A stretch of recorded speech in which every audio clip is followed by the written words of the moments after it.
ভালো হয়েছে, যেরকম চেয়েছি সেরকমই করেছে পারমিতা দি। নিউড চেয়েছি, নিউড হেয়ার স্টাইলটা তো চুমু খুব ভালো হয়েছে।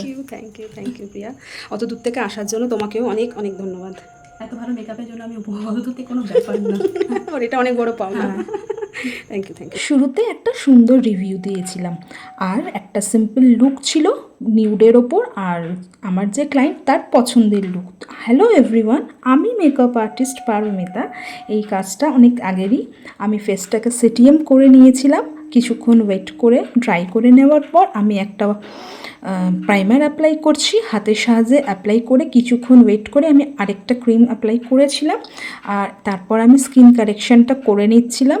আর এটাকে দেখো ভালোভাবে আমি ব্লেন্ড করে নিচ্ছি যেখানে যেখানে প্রয়োজন। ফাউন্ডেশনটা আর ভিডিও করা সত্যি ভুলে গেছিলাম, তার জন্য এটা হলো ফাউন্ডেশন লুকটা। আর এটাকে আমি দেখো একটা পাউডার, ট্রান্সলুশন পাউডার দিয়ে ফুল বেসটাকে আমি সেট করে নিচ্ছিলাম। ওই দিন একটা এইচডি ফাউন্ডেশন অ্যাপ্লাই করেছিলাম, তারপরে একটা স্প্রে দিয়ে সেট করে নিই। আই লুকটা একদম সিম্পল, ও আমাকে বলেই ছিল আগে যে আমি এটা স্মোকির ওপর, অথচ ব্ল্যাকিশ কিছু চাই না।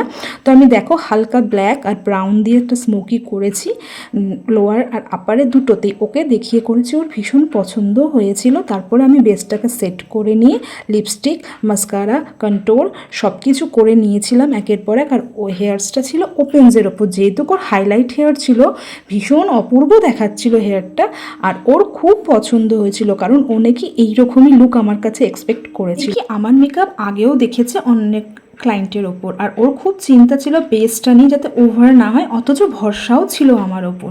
আর ও পরে ভীষণ রিভিউ খুব ভালো দিয়েছিল আমাকে। Thank you.